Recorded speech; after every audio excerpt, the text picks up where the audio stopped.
Hoje nós vamos para uma entrevista tão esperada que eu anunciei. Nós vamos conversar, desta vez, em um programa especial. Por quê? Porque diante de toda essa violência nas escolas, todo mundo agora é o salvador da paz. Na verdade, isso vem desde 2002.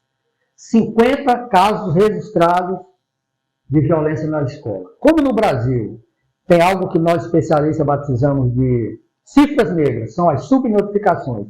Para cada uma ocorrência, nós temos 5 que não foram registradas, então 5 vezes 4, 20. Calcula-se que mais de 200 casos. Desde 2002. Com esse caso lá em Blumenau e o caso em São Paulo, todo mundo agora quer resolver, mas o assunto é muito sério. E saiu aqui do Amazonas um projeto de lei do senador Plínio. Aula nas escolas com violência contra a mulher, contra estudantes, contra tudo. Senador Plínio Valério, um amigo da segurança de longa data, não é de agora, hein? Quando era um presidente de Simpol, Pereirinha lá no Clube de Sargentos, todos sempre esteve mandado com a segurança pública. Um prazer receber mais uma vez de segurança agora, site imediato e TV Mundo Digital. Que bom, Wilton. Que bom voltar com você para falar de segurança, do seu programa que é especializado nisso, e a gente tem que falar do que a gente pensa, das coisas que está fazendo e da forma que a gente encontrou para ajudar a segurança, a melhorar a segurança na Amazônia. Vamos falar desse projeto? Vamos sim, desse do combate à violência. Do combate à violência nas escolas. Ele é de 2021. 14/1. É isso? Quando ele foi transformado em lei. Transformado já em lei. Nesse dia aqui, ele levou esse número 14.164 de 2021. Quando ele foi sancionado, se tornou lei. Então, ele é nesse número aqui, lei número 14.000. Essa é a lei que coloca na grade transversal do ensino brasileiro, todo o ensino brasileiro, o tema violência contra a mulher. Então, a gente quer, nas escolas, que as crianças aprendam nas escolas, ouçam que mulher é igual ao homem, macho é igual a fêmea, o menino tem que respeitar a menina desde cedo, e lá eles vão ouvir o que normalmente não ouvem em casa. Nos lares desajustados, a menina cresce achando que aquela violência contra a mãe é normal. E na escola ela vai ouvir que não é. Então a gente acredita muito na revolução na escola, lá, bem lá mesmo na origem, né? Lá quando a criança está aprendendo a estar se formando. Então isso aí é uma coisa, é um avanço muito grande. A bancada feminina na Câmara Federal elogiou demais isso. E na prática, como pode entrar em contato com o senador? Como está essa implementação nas cidades, e principalmente nas escolas? Você vê, ela foi sancionada e no primeiro ano não instituíram, né? Eu pesquisei e vi que não está instituído. Eu estou cobrando do atual ministro da Educação, Camilo, já mandei um ofício para lá, marcando audiência com ele, para cobrar a imediata implementação dessa lei nas escolas. Ele disse que já implementou a semana violência contra a mulher, para palestras e tudo, reforçando a Lei Maria da Penha, que faz parte da nossa lei também. Mas o que eu quero mesmo, a espinha dorsal da lei é que seja colocado na escola o tema violência contra a mulher. Então, eu estou cobrando para que eles implementem o quanto antes, porque isso aqui passou por gerações. A gente não acredita que em 10 anos esteja resolvido. A gente acredita que essas gerações, essas crianças... Como não começaram lá atrás, tem que começar. Então, tem que começar o quanto antes. Nós estamos verificando, nós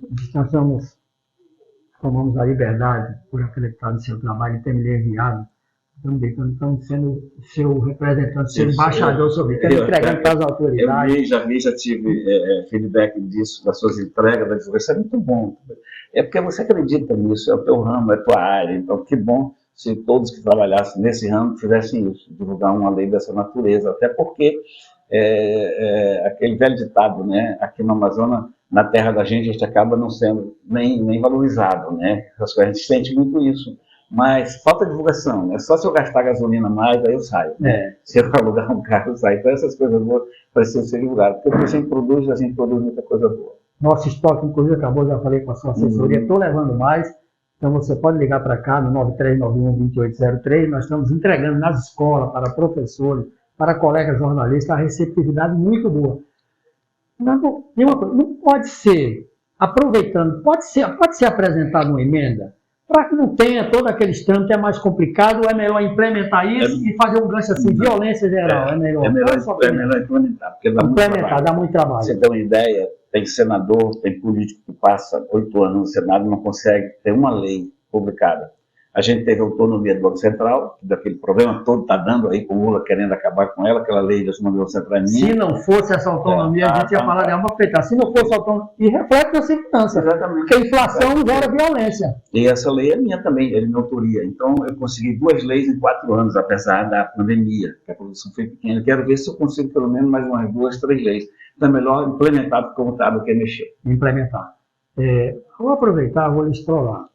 Uma escola grande que queira convidar o senador para falar sobre essa lei, como que deve fazer? Eu entro em contato direto, eu continuo com o acesso, a mesma facilidade de quando eu era vereador. E o mesmo telefone de sempre. O meu telefone é público, né? É o 99981-9918. Vamos repetir para colocar aqui na tela? 99981-9918. Estando em Manaus, eu irei com o maior prazer. O acesso é direto. A gente tem assessoria, mas pode ser direto, sem nenhum problema. Nós temos umas palestras agendadas, e eu falei para dois, falei para o Lost Pro e falei para o nosso amigo, mandou um abraço, o Luiz Cruz, da Mastral, Isso, um grande abraço. Nós vamos lá fazer uma palestra para o funcionário. O BO é evitável, né? Como evitar um boletim de ocorrência? Isso só se evita com educação, falando, repetindo, entendeu? Então, desde já, o senhor é nosso convidado. Legal. Tá bom? Um maior prazer. Como que a gente faz para ver se estava falando agora em off sobre a questão da violência em Manaus? Essa aqui é uma parte. Mas eu vou fazer. Daqui a pouco já vai pedir. Vai já? Tem quanto tempo ainda dele? Entendeu? Porque nós vamos ter bastante tempo para falar. Nós vamos o seguinte. As pessoas lhe convidam. E aqui em Manaus, que o assunto hoje é muito sério nas escolas, nós tivemos um ataque a uma escola do Colégio da Polícia Militar. A quantidade de drogas, o excesso de drogas, nós vamos na hora dessa de mandar dados. Tem uma ideia, de cada 10 homicídios aqui, 7,5, quase 8 na capital, é ligado ao tráfico de drogas. O excesso de drogas em Manaus. Não está na hora de cobrar essa fatura, senhor. Cobrar essa fatura do governo federal, porque o Estado, eu disse isso para o governador, vou lhe mandar o vídeo. No Nordeste tem um ditado, né?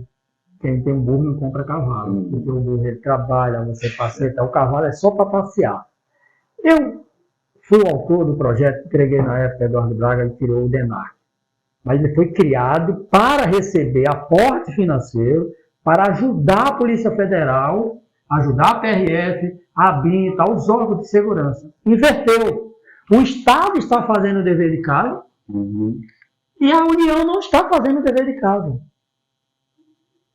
Eu falo sempre desse tipo, não fala, tem que falar, é o portal da transparência. 200 federais no maior estado da federação. 200 federais. A nossa amiga Beto coloca numa festa 400, 500 seguranças no famoso.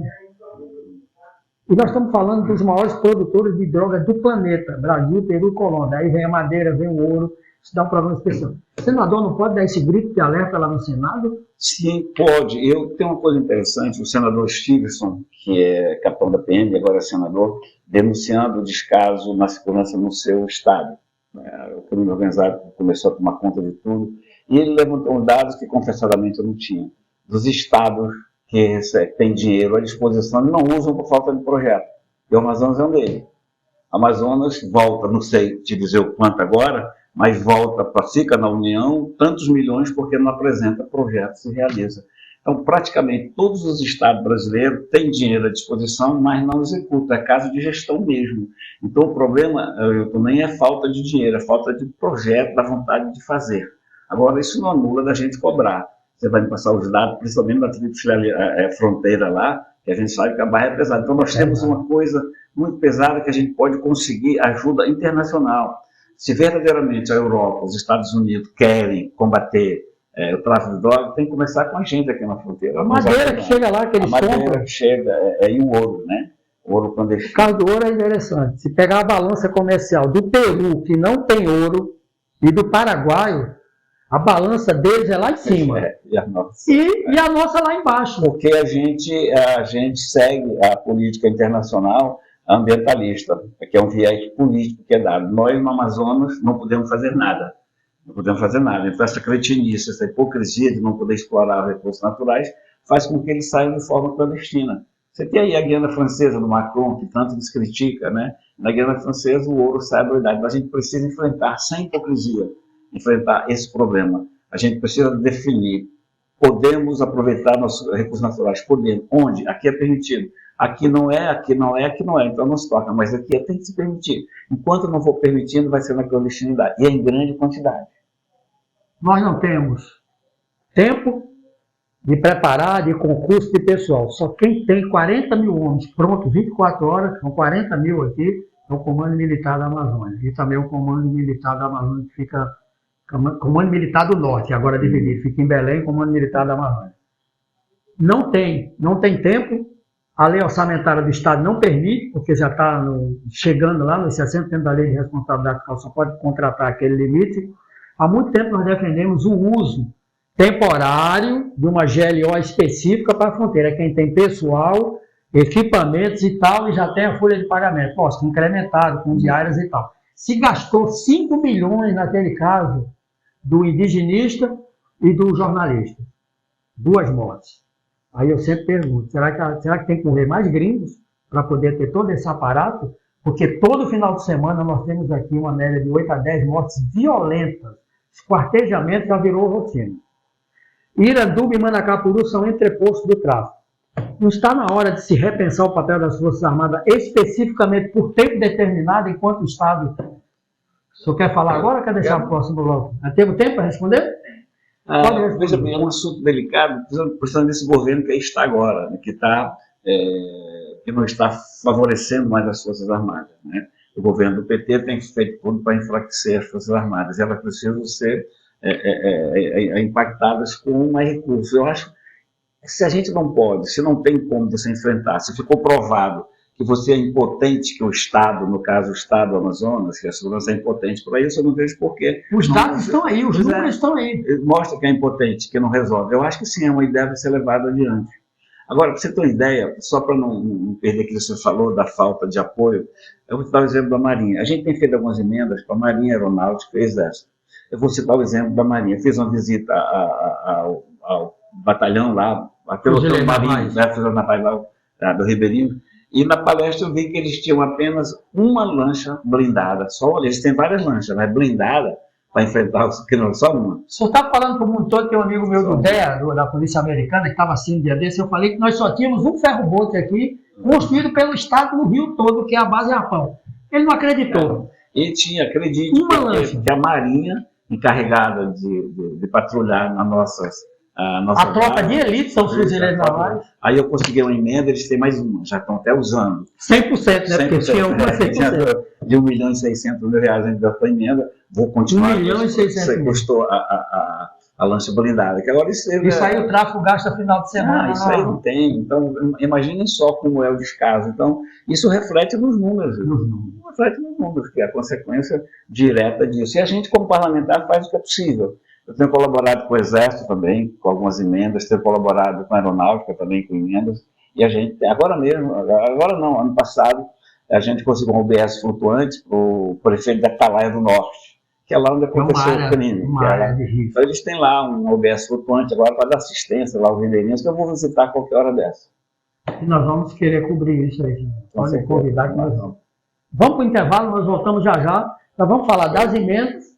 Vamos falar desse buchicho que tem a ver com o tráfico de drogas. Na época, o general Guilherme Teófilo cadastrou 200 e poucas ONGs. Eu fiz uma matéria com ele, que foi secretário, foi o único secretário nacional de segurança que andava farda, usava alarme e tudo. Hoje é só da forma alfadinha. A gente não sabe nem quem é. E aí nós vamos já falar, tinha 200 e tantas ONGs. Vamos falar da CPI das ONGs, porque é que não anda, fica esse impasse que é de autoria do nosso senador Plínio Valério. Segurança Agora, site imediato, TV Onda Digital. Aqui só aparece quem tem responsabilidade. Voltamos já já. A violência contra a mulher, a gente fala tanto de feminicídio, de violência contra a mulher, mas trabalha sempre na punição, sempre no efeito, não trabalha na causa. Então é na raiz, lá na educação, porque eu acredito que só lá na educação, na escola, pode-se aprender bons costumes, porque muitas vezes você traz maus costumes de casa e não encontra na escola. Eu acho que é na raiz, é na base que a gente vai conseguir mudar esse conceito, esse preconceito e esse absurdo. Estamos de volta com o nosso programa Segurança Agora. Você sabe, segurança com responsabilidade é aqui no site imediato e na TV Onda Digital. Quinta-feira, logo depois do Nacional 90. E no sábado você toma café com Wilton Ferreira e os nossos convidados. Como temos um convidado especial, senador Plínio Valério. Esse ambientalista, né? Aquele ambientalista que não pode isso, não pode aquele, esse tem história, pesca, conhece Ribeirinho, vai lá, não é de gabinete. Você vê, em 4 anos, a lei do Banco Central, que se não fosse o Brasil estava quebrado, não pode trocar. Você vê que saiu o governo Bolsonaro, entrou o governo Lula, mas continua o presidente Roberto Campos, né? Roberto Campos Neto, filho do grande Roberto Campos, presidente do Banco Central, que queriam trocar, mas não pode. É como se você entregasse a chave do seu cofre da sua casa para um filho que é baladeiro e que gosta de gastar. Aí o pai vem e diz, não, epa, eu não posso entregar a chave. E vamos à CPI das ONGs. Como eu estava dizendo, no Amazonas, mais de 200, 250, 300 ONGs. No Nordeste, 10, 15 trabalhando. CPI das ONGs, qual é a finalidade e por que, senador? A gente conseguiu avançar, né? Desde que eu assumi, isso faz parte do nosso discurso, porque faz parte do dia a dia, do que a gente vê, do que a gente sente. Eu sou caboclo da beira do rio, de Arumeté, do Rio Juruá, e a gente já foi vendo lá as missões estrangeiras, na época eram só as missões estrangeiras. Agora não, são vários segmentos ambientais, mas tudo com viés político e com o objetivo de nos cercear, de fazer com que o Brasil não cresça e que a Amazônia não desenvolva. Eles querem deixar a Amazônia como está, e a gente não pode fazer nada. O que a gente quer? Saber por que tem tanta CPI, tem tanta ONG na Amazônia, notadamente porque tem mais de 300 ONGs no Alto Rio Negro, que você sabe que é o local mais rico, a região mais rica do planeta, não é do Brasil. E o povo mais pobre. E o povo mais pobre, os índios, a juventude se suicidando, né, os índios embriagados. Então a gente quer saber de onde vem esse dinheiro, por que vem esse dinheiro, para que vem esse dinheiro e como ele é aplicado. Como ele é aplicado, o TCU até já detectou, o ministro Vital do Rego, eu tive com ele tem lá mais de 20 processos, convênios de ONGs com o Fundo Amazônia, com o BNDES. Explica para o nosso público o que é o Fundo Amazônia. Todo mundo comentou que é aquele... Nem pequeno, mas é bom que o povo saiba. O tal do Fundo Amazônia. O Fundo Amazônia, os países interessados, né, interessados na Amazônia, aspiado mesmo, dão dinheiro para um fundo. A Noruega deu 2 bilhões, a Alemanha deu não sei quanto, o Banco do Brasil dá tanto. O Canadá prometeu agora... Quem administra esse dinheiro? O BNDES, que era gerido pelo PT, né? Até então nós estamos falando dessas ONGs que proliferaram no governo passado.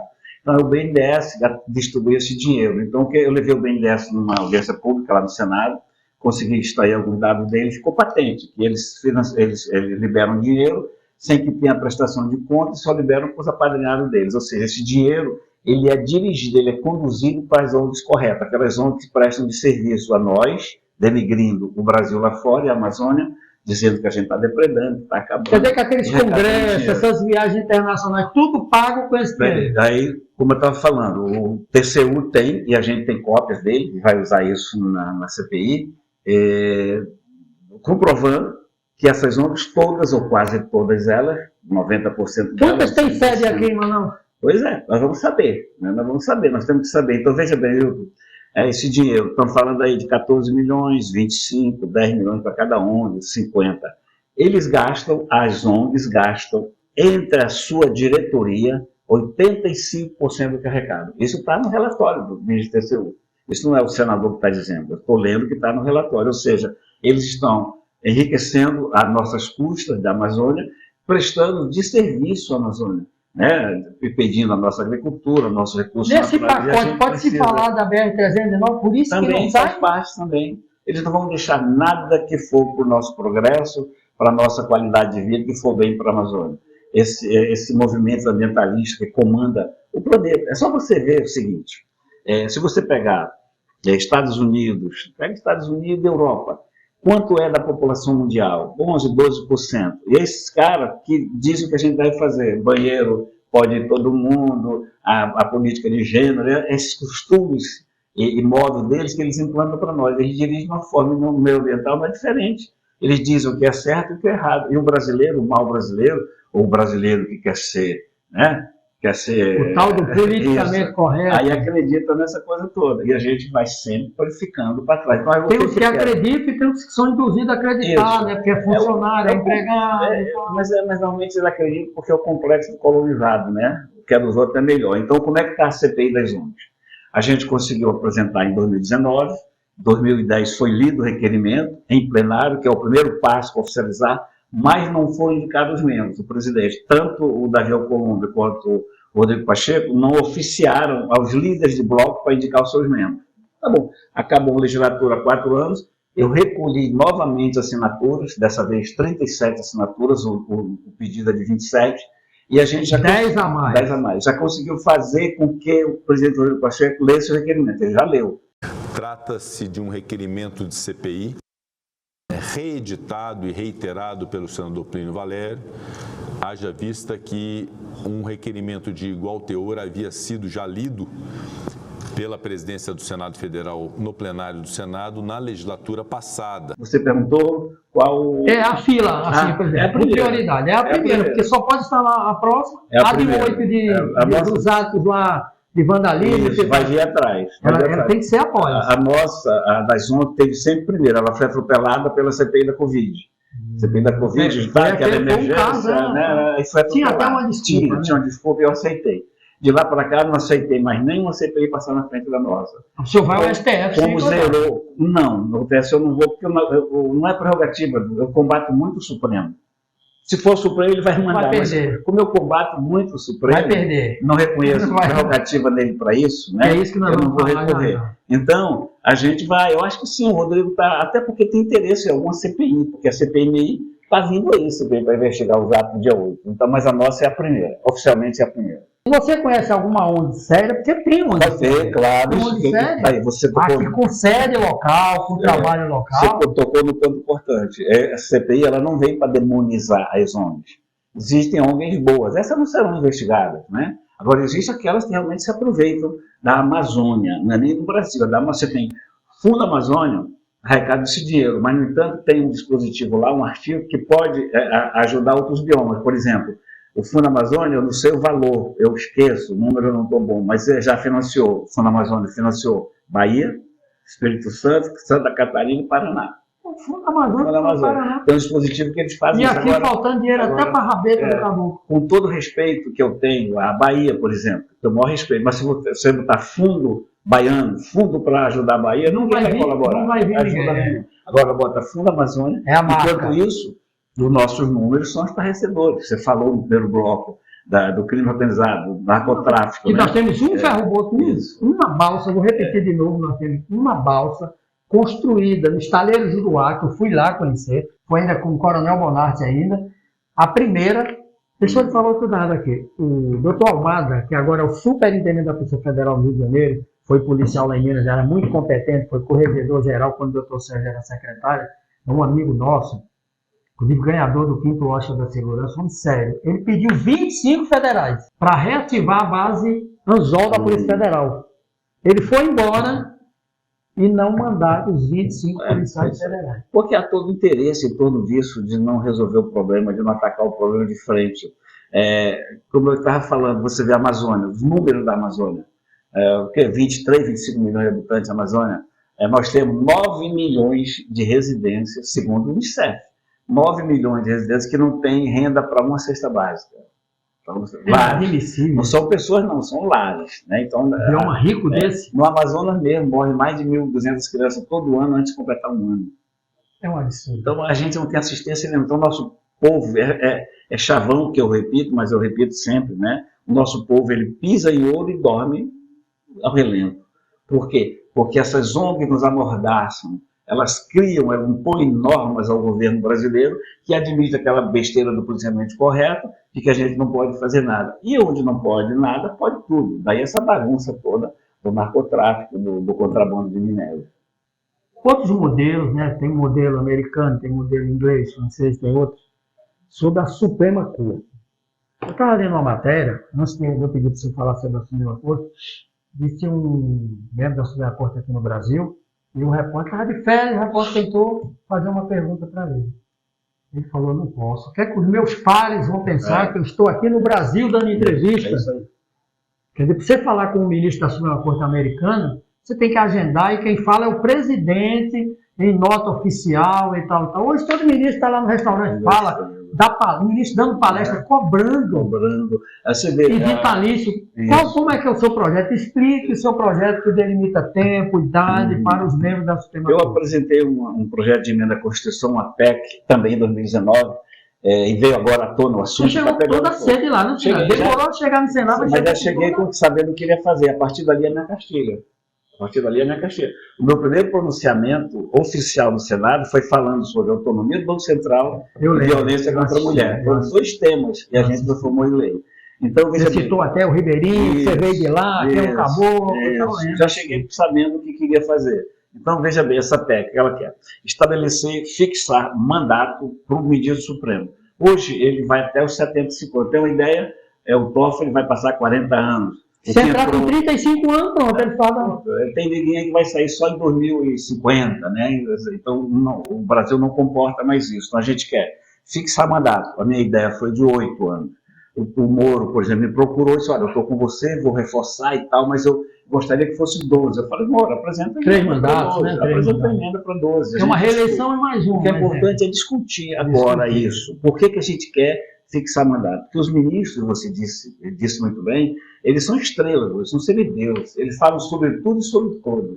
Eles antecipam a sua opinião. Fala de economia, tudo. Eles opinam antecipado como vão julgar aquela causa. Eles já dizem, não pode ser por si só. Você tem uma ideia? aprende no primeiro período de direito, eu cursei direito, a gente aprende no primeiro período. Juiz só fala nos autos. Eles não, eeles falam de tudo, sobre tudo e sobre todos. Então a gente quer, para que ele se sinta normal, eles se sintam normais. O que é se sentir normal? Um ser humano mortal. Hoje, alguns ministros, a maioria deles, não se sentem normal. São estrelas, brincam, dizem o que querem, vão lá para fora, dão entrevista lá fora, falam mal do Brasil. Então, sabendo que eles têm 8 anos só daquilo, eles vão pensar diferente. Agora, não, eu entrei aqui, não deu satisfação. Aí depois teria uma quarentena, um determinado tempo, como tem os parlamentares, como tem. Né? Agora ele sai aos 75, aberrações que ele cometeu não vai ser punida, é inimputável.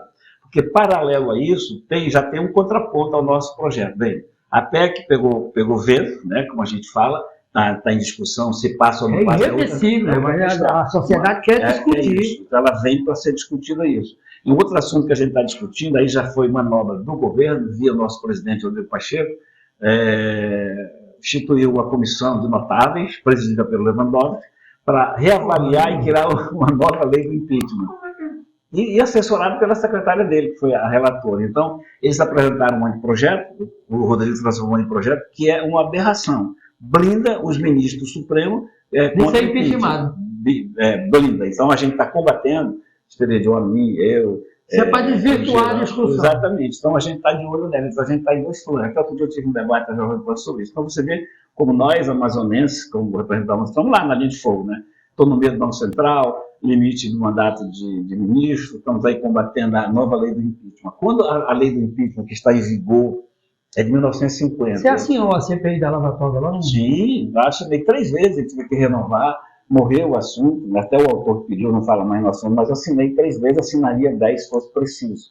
Né? Então a gente está lá, juntando a lei do impeachment antiga 1950, que eles dizem que está ultrapassada. Eu acho que sim, tem que dar uma olhada, mas tem uma ideia pelos quais um ministro pode ser impeachado. Um deles é, se ele mudar o seu voto de uma sessão para outra sem que tenha sido provocado. Eles mudam constantemente. De ofício? Eles mudam. A gente aprende também no direito que o judiciário só trabalha com impulso. Exatamente, mas está lá prevendo. Então, veja bem, já caçaria todos eles. O ministro que tiver interesse na causa, não pode. Também outra parte iria. Isso tudo. Mulher tem escritório, filho, parente. Isso tudo passível de cassação. Né? Na outra, se ele tiver interesse na causa, eu já falei. Então, são coisas bem simples que caçariam o ministro hoje. Então, realmente, eles correm perigo se a lei fosse cumprida. Todos eles estariam caçados hoje. O que eles querem? Mudar isso. Tudo bem, eu acho que mudar, né, adequar, tudo bem. Agora, blindar o ministro do Supremo, que não pode mais ser cassado. Sim, e lá um dos incisos é que diz se ele for, eu esqueço até a palavra, se ele for mais ou menos relapso naquela causa, demorar demais naquilo, ele procrastinar. O tal efeito gaveta, você tem, aí hoje você tem o Gilmar com 8 anos, pedido de visto, tem o Alexandre de Moraes com 4 anos, tem o Barroso com 6. Era passar 8, 10 anos para Então, estudar um processo. Então eles fazem tudo isso. Vamos para o intervalo? Daqui a pouco nós continuamos com o senador Plínio Valério. Estamos de volta com o seu nosso programa Segurança Agora. Nesse último bloco nós vamos falar do que veio de emenda, com as áreas na segurança, na polícia, na Secretaria de Segurança, Polícia Civil, no próprio Ribeirinho, como ele falou agora. Eu, por exemplo, que sou da área, não sabia que ele só tinha uma lancha blindada do fuzileiro naval. E vamos aproveitar, vamos fazer esse apelo para que o senador faça esse pronunciamento sobre a situação caótica oriunda, principalmente, senador, dessas 2 cidades. Vou contar um fato aqui real, aconteceu comigo. Eu levei filho de um grande advogado aí, que a facção metralhou o carro dele. Vamos lá para a Polícia Federal, não vamos falar mais detalhes, porque é um assunto sigiloso. Isso há mais de 10 anos atrás. Ficou sob proteção e tal, e ele falou, se vocês não tomarem conta agora, Iranduba e Manacapuru serão entreposto. Olha o termo, o garoto estudava direito, o crime foi recrutar ele na faculdade. Ele entregou naquela época 50 armas, senador. Ele entregou. 10 anos. 50 anos. Mais ou menos 12 anos atrás. 50, ele pistola metralhadora. É que ele trouxe para cá, via Porto Velho, via as áreas que ele falou. Já que as estradas são poucas e tal, nós vamos utilizar agora, pode ver que a droga é apreendida em sacos dentro d'água.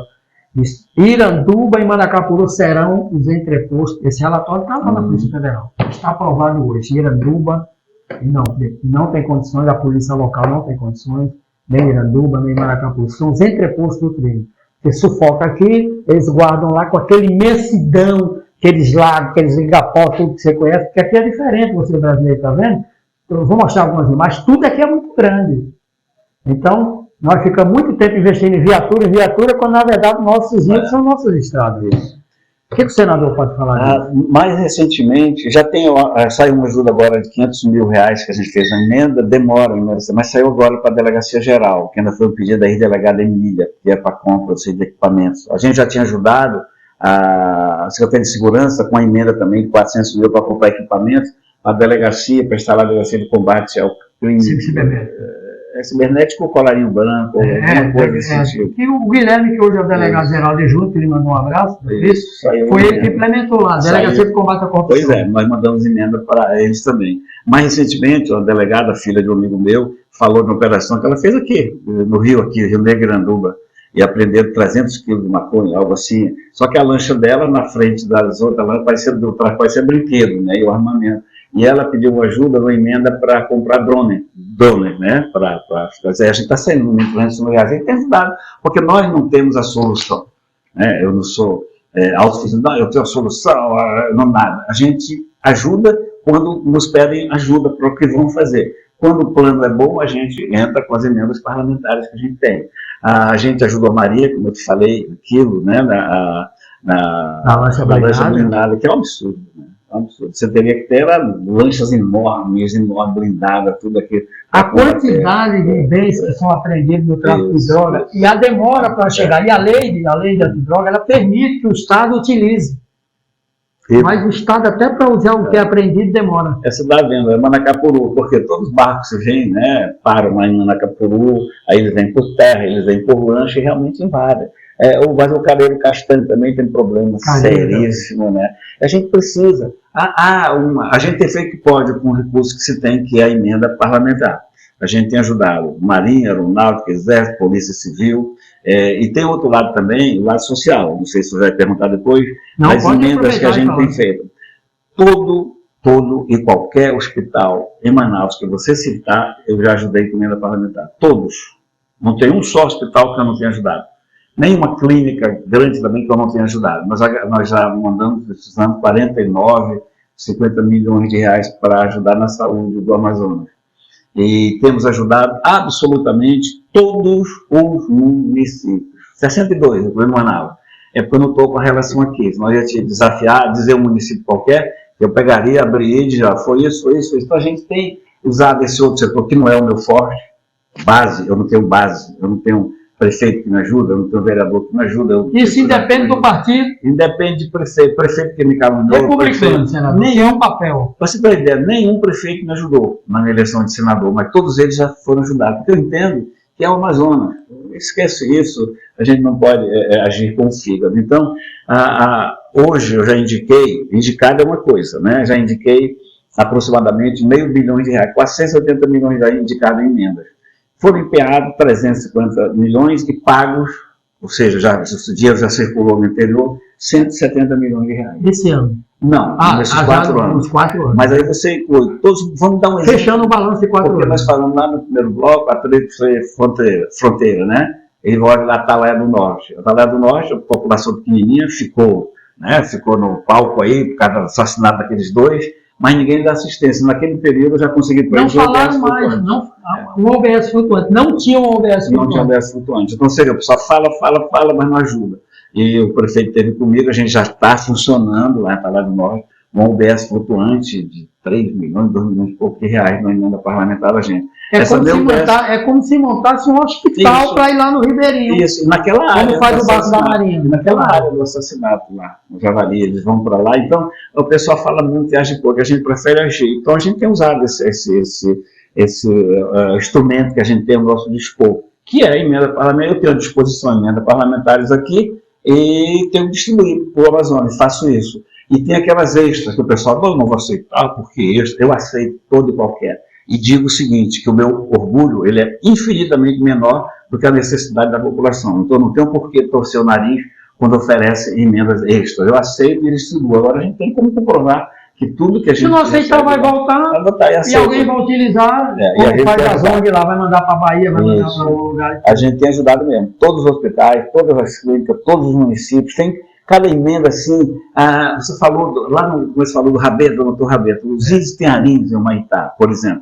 Eu já ajudei com emenda parlamentar para 2 picapes para eles e para 19 barcos, canoa de alumínio de 7 metros, 9, com rabetinha. 19 barcos? 19, para eles, aquela rabeta, aquela canoa rabeta. Era a vida deles. Para colher a castanha, a melancia e o gerimum.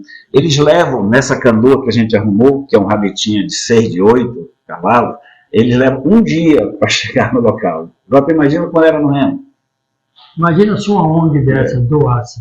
Se essas 300 ONGs, cada uma doasse, pelo menos 10 rabetos, tinha resolvido o problema. Se ela ajudasse as etnias que precisam de ajuda. Tem que divulgar. Nós falamos de Humaitá, nós falamos das Amazônicas, vamos falar do Alto Touro Negro, do Médio Içana, no São Gabriel da Cachoeira.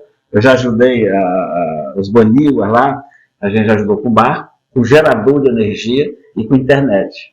Eles estão felizes da vida. Então as ONGs não trabalham nisso. Elas não querem libertar os índios, elas querem sempre... Se ele tem que pegar o celular e ligar, senador, olha, não chegou, eles não querem que o índio fale. Não querem.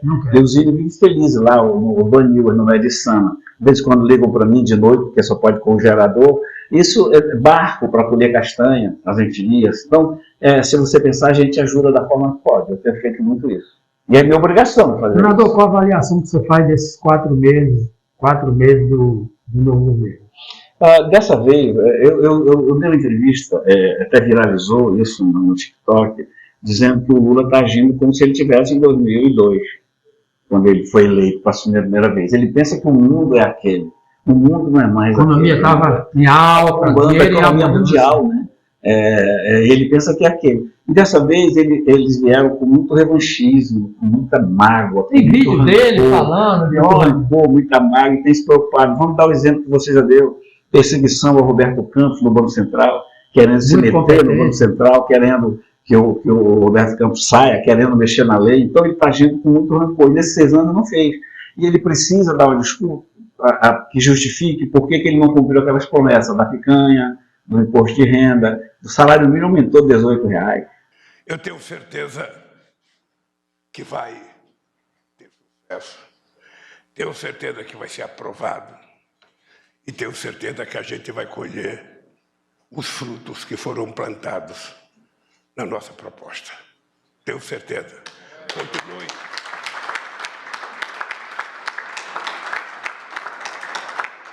Embora eu continue achando que 13,75 é muito alta a taxa de juros, continuo achando que estão brincando com o país. Brincando sobretudo com o povo pobre e sobretudo com os empresários que querem investir. Só não vê quem não... A cartela de ovo hoje é R$25, R$24 na cartela de ovo. Então, ele começa a brigar para desvirtuar, para jogar atenção para aquilo. E realmente esses 100 anos foram 100 dias de balela, não tem assim, alguma coisa concreta. Daí o arcabouço fiscal agora não contenta, mas é um norte. Né? Primeiro ele disse o que pensa. Então, mas vai ter que passar lá, né? E nós agora vamos debruçar no Senado em cima desse arcabouço fiscal. Temos o que analisar. Na realidade, não foi apresentado nada de concreto nesse sentido. Senador, para a gente fechar assim, você está lá no olho do furacão, senador Moro, o japonês lá do Ministério Público, lá de São Paulo, diversas autoridades foram ameaçadas pelo crime organizado, coisa real. Uhum. Aí isso é uma repercussão mundial. Aí, de repente, o nosso representante maior vai dizer que alguém está armando, o próprio relatório da Polícia Federal. Esse assunto é um assunto muito sério. Qual a avaliação? O senhor esteve com o senador Moro? Como é que o senhor analisa esse momento tão delicado? Há muito tempo a gente não vê uma ameaça real de sequestro e morte, não só do senador, mas também de seus familiares. Você vê que o secretário de Nem Justiça... na época que eles diziam de ditadura se ouvia isso. O ministro da Justiça, Flávio Dino, se apressou até... Está vendo como a gente não persegue ninguém? Foi a federal que detectou proteger nosso adversário. Desmentiu o chefe dele, né? Não, e veio o Lula desmentir ele. Quer dizer, você vê que eles estão brincando de poder. Eles chegaram aí, eles se divertem com isso, né? Eles se divertem. E a coisa está muito à toa. O Moro agiu com muito... O Diário Oficial agora é o Twitter, é verdade? Pois é. Eles estão muito irresponsáveis, né? O Moro reagiu com tranquilidade. O Moro foi para a tribuna, deu ideias, né, para combater, não se fez de vítima, de coitadinho, e mesmo assim ainda falou que era encenação do Moro. Então você vê, envolve um senador. É uma ameaça direta, e a família. Você vê o perigo que a gente corre. Minha mulher se preocupa muito com essa história das ONGs, né? Mas a gente tem uma missão a cumprir, que a gente tem que cumprir. Eu acho que essa ameaça ela tem que ser investigada, ela tem que ir a fundo, e essa brincadeira que o presidente disse, que foi armação, também mostra o quanto eles estão relevando, o quanto eles estão se lixando para os assuntos sérios. O ministro da Justiça na favela, com 2 carros não blindados, sem segurança. E não disse o que foi fazer lá, né? Foi passear, não disse na cara que ele foi, ou foi comprar alguma coisa, ou foi falar com o chefe do tráfico, não precisou de segurança, não precisou de permissão. E a gente sabe que para entrar lá tem que ter permissão do crime organizado. Ou entra o BOP que entra atirando. Só entra o BOP ou a folha da Polícia Civil. E ele foi. E não deu satisfação, disse que foi lá. Eles estão assim, estão agindo. Então, enquanto o PT estiver agindo dessa forma, descompromissada com o que a população pensa e precisa, nós vamos ter alguns dias ruins aí. Eu torço pelo Brasil, eu sou republicano. Vocês vão me ver muitas vezes votando contra o PT, e algumas vezes votando a favor, porque quando for republicano eu vou votar a favor, mas por enquanto nada de republicano. Senador, esqueci de perguntar alguma coisa, queria que o senhor ficasse à vontade para falar com o público. Eu tenho sido o embaixador dessa lei que eu achei, quando eu falo que é do amazonense, verdade, isso aqui se fosse no Rio de Janeiro ou São Paulo, estava espalhado em tudo quanto é escola da cidade, porque agora ela apareceu, o ministro disse que ia dar 150 milhões. Eu dividi pelos municípios, dá 27 mil para cada escola. Não dá para cada nenhuma câmara. Em São Paulo, que tem 3 mil escolas municipais, então, dividir por isso, são 5.520 e poucos municípios, daria 27 mil para cada, isso não dá nem para começar. Fique à vontade para falar com o nosso público da segurança, das Forças Armadas, você está falando para todo o Brasil, o que o seu gabinete pode ajudar a melhorar o sistema de segurança aqui em Manaus, no Amazonas, no Brasil, e o nosso público da escola principalmente. Como eu te falei, nós, legisladores, nós temos status, algum poder e recursos à nossa disposição através das emendas parlamentares. Ponto. Mas eu não intervenho naquilo que deve ser feito no Estado e no município. O prefeito me diz o que quer, o que ele está pleiteando, o governador, no nosso caso, não nos procura, o governador não precisa de ajuda, ele não procura bancada. Mas os hospitais, as Forças Armadas, eu acredito muito nas Forças Armadas. Sou de interior, do Beiradão, sei da importância da corveta. Nossa primeira emenda foi R$1 milhão para o navio, que faz saúde da Marinha. O navio da saúde é um trabalho muito bonito. A Policlínica da Marinha, que atende também civil, né? Depois tivemos a lancha. No Exército a gente tem ajudando o Hospital de São Gabriel, o Hospital de Tabatinga, ajudando o Exército a construir um centro de de reservistas, que é alguma coisa que ele precisava, a aeronáutica também foi essa ajuda. Então, a gente acredita e quer ajudar, mas o interessado tem que dizer, olha, nós temos isso aqui, o senhor pode nos ajudar nisso? E a gente tem ajudado todo mundo nesse sentido. Segurança. Quando eu fui procurado pela Polícia Civil, pela delegada, e antes da delegada também teve um outro delegado geral que a gente acabou ajudando. Eu tenho que ser procurado, não que eu queira ser procurado. A gente tem que ser procurado para dizer o que quer falar. Nesse projeto eu posso contribuir. Saber a necessidade. Normalmente, no nosso caso, são duas ajudas que eu posso dar. Uma de recursos, ajudando com recursos para aquele projeto, e o outro usando a tribuna do Senado, para falar sobre aquele assunto. Às vezes alguma denúncia tão séria que a pessoa não pode se expor, por ter cargo de confiança. O senador pode. Como é esse caso agora que eu estou falando das fronteiras, depois eu vou lhe mandar número. Eu quero. Que o assunto é muito sério. E o que eu tenho, aqui vai realmente, você sabe que eu escolhi Manaus para ser minha cidade, o Amazonas para ser meu estado, tenho filhos, netos aqui. E eu acho assim uma irresponsabilidade as pessoas acharem que está tudo bem. E aí quando eu pergunto para o governador, quando eu falo que eu quebro a cerca de Jorubeba, eu não conhecia esse termo, foi o senhor que me falou isso uma vez lá da rádio do senador, falando aquela plantinha que cerca assim, deixa falar. E quando eu chego nas coletivas que eu falo com o governador, os assessores ficam, rapaz, é por bem nosso, porque daqui a pouco não vai ter blindagem que dê jeito.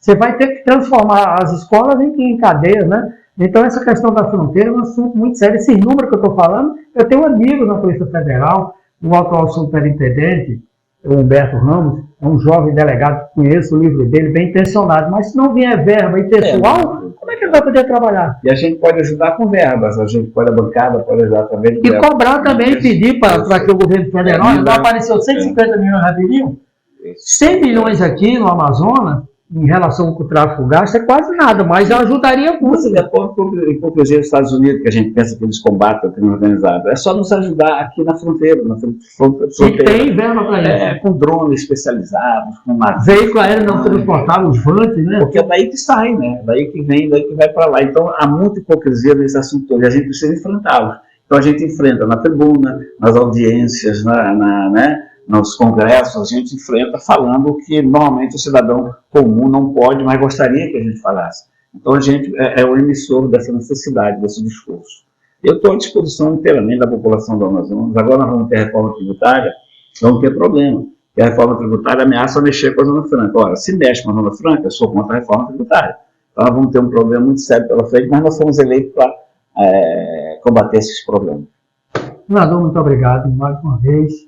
O programa está sempre às ordens e vamos continuar. Você que não tem ainda, ligue para a gente, nós vamos levar até você essa lei que debate, que vai orientar os estudantes contra a violência, né? Violência às mulheres, dos jovens, brancos. Muito obrigado a todos. Eu que agradeço. Um grande abraço. Segurança agora, segurança com responsabilidade é aqui. Você viu o telefone tocando, é assim mesmo o programa, tá bom? TV Onda Digital, onde a segurança é levada a sério e site imediato, segurança tratada como prioridade. Eu sou Wilton Ferreira, o homem do Oscar da Segurança.